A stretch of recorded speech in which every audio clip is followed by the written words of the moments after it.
কোরআনের সাথে যখনই ওমরের সম্পর্ক হয়ে গেল, দেখার জন্য, কোরআনকে দেখার জন্য যখন ওমর ইচ্ছে করলো, আল্লাহ তাআলা ওই কোরআনের বরকতে ওমরের দিলের ভিতরে নূর সৃষ্টি করে দিলেন। কোরআনের বরকতে ওমরের দিলের ভিতরে আল্লাহ নূর সৃষ্টি করে দিলেন। বোন বলল, এটা ধরা স্বাভাবিক বিষয় না, গোসল করে আসতে হবে।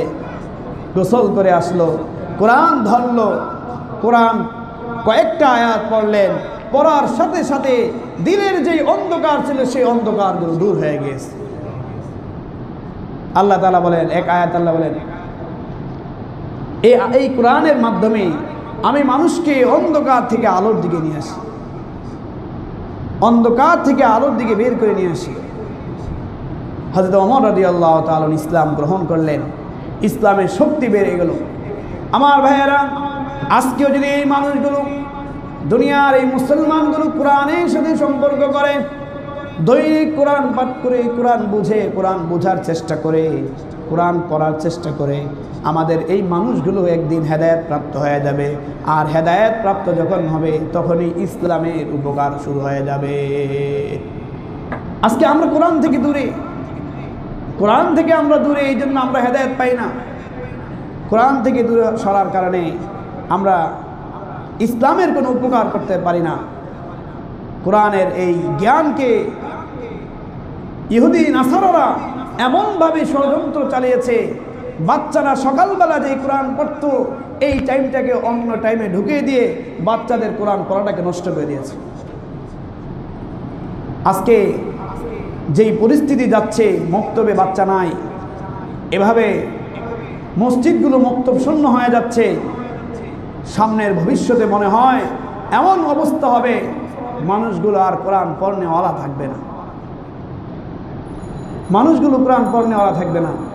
আমার ভাইয়েরা, এই জন্য কোরআন শিখেন, কোরআন বোঝার চেষ্টা করেন, নিজে পড়েন, নিজেদের বাচ্চাদেরকে পড়ান।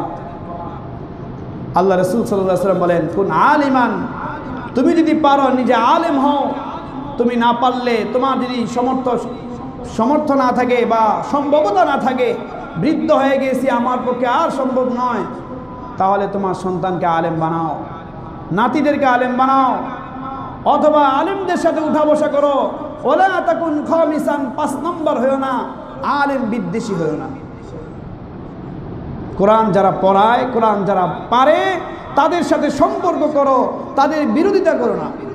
সাবধান, চুপ থাকবা, কিন্তু বিরোধী হয়েও না।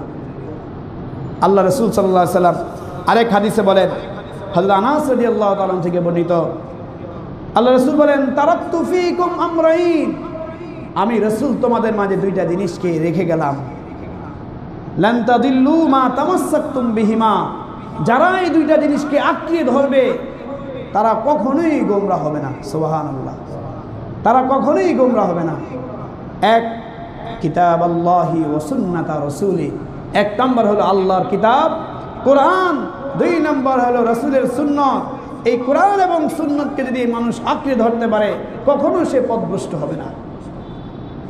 আমার ভাইয়েরা, এই জন্য আপনাদের এখানে একটা ব্যানার হয়তোবা 2-1 দিনের ভিতরে লাগবে।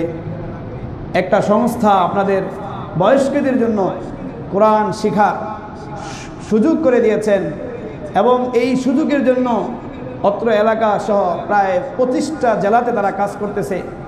ইমামদেরকে প্রশিক্ষণ করাইছেন, এবং ওই প্রশিক্ষণের ওই বোর্ডের পক্ষ থেকে আপনাদেরকে বইয়ের ব্যবস্থা করে দিবেন, কোরআন পড়ার জন্য সুযোগ করে দিবেন। প্রায় মসজিদই শুরু হবে ইনশাআল্লাহ, যারা যারা ট্রেনিং দিয়েছেন বা আরও সামনে দিবেন।